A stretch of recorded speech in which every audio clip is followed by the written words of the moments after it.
Today we're going to be talking about complex numbers and how they relate to trigonometry. In college algebra, we did talk some about complex numbers, but we didn't bring trigonometry into it.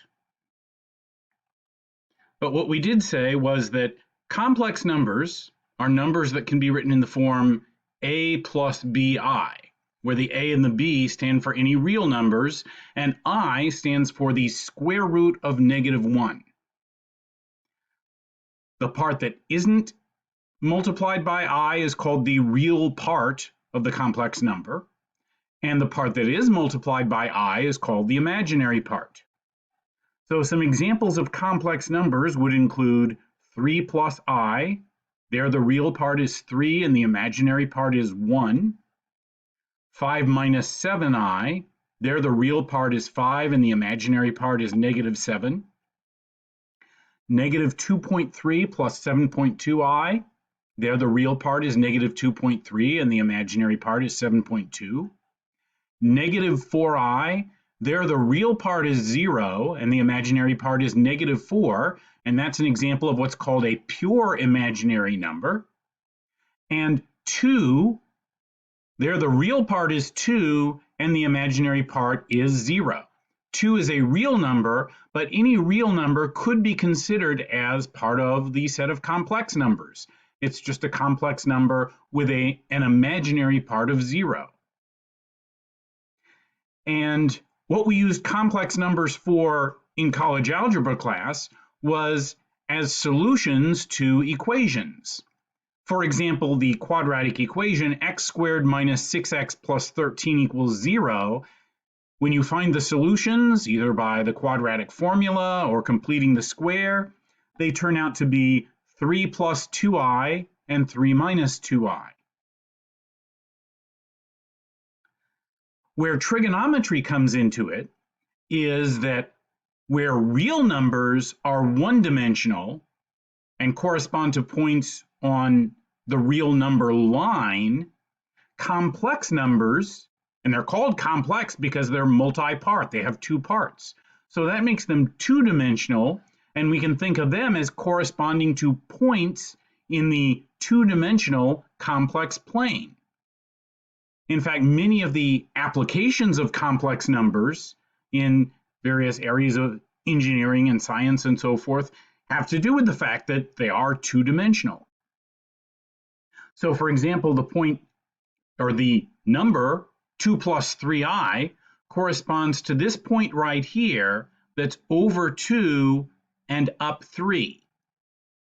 So it's like we have a pair of numbers here, but instead of thinking of the first number as the x coordinate and the second number as the y coordinate, we have the real part and the imaginary part.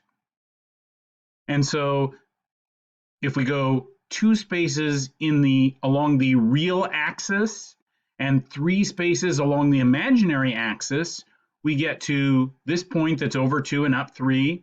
That's the point that corresponds to the complex number 2 plus 3i.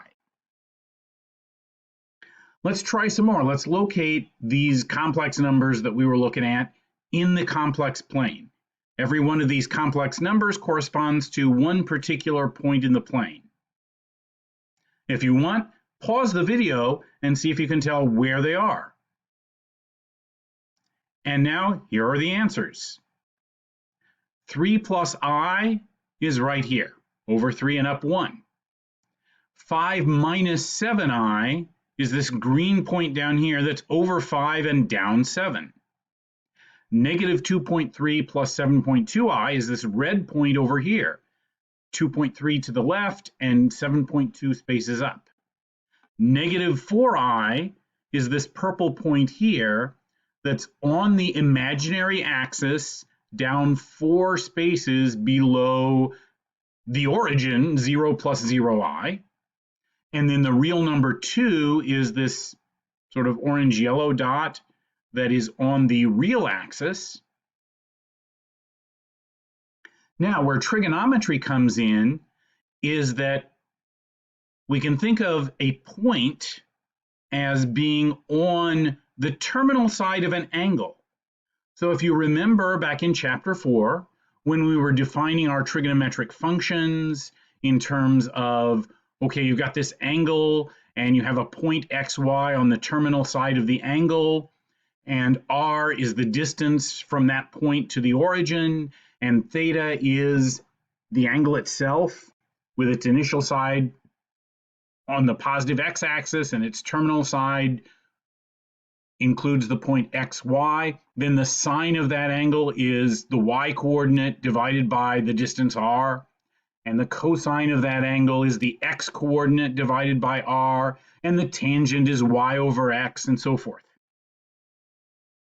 So if we've got a complex number like 5 minus 7i, and we think of it as a point in the complex plane, the 5 would be like the x-coordinate, the negative 7 would be like the y-coordinate, and the r, the distance that that point is from the origin, would be the square root of x squared plus y squared. So here it would be the square root of 5 squared plus negative 7 squared, which is the square root of 74, or approximately 8.6.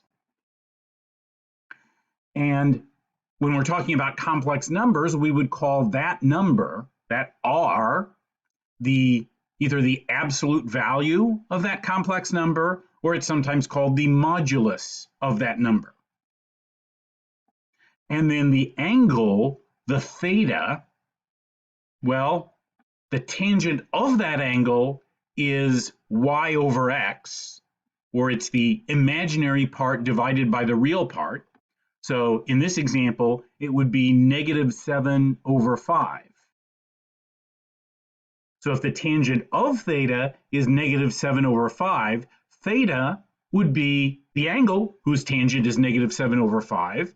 And if we take the arctangent of negative 7/5, it's probably going to show up on the calculator as negative 54.5 degrees approximately, if you have your calculator in degree mode, or an equivalent number of radians if you have your calculator in radians mode. So we could write the angle that way as a negative, or if you want it as a positive number of degrees between 0 and 360, we could just take that negative 54.5, add 360 to it to take us all the way around, and call it positive 305.5 degrees. So that's the direction or the angle, and we call that the argument of that complex number. So the complex number 5 minus 7i has modulus 8.6 approximately, and argument 305.5 degrees approximately. Then the x is equal to r times the cosine of theta, which here would be 8.6 times the cosine of 305.5 degrees. And the y would be r times the sine of theta, which here would be 8.6 times the sine of 305.5 degrees.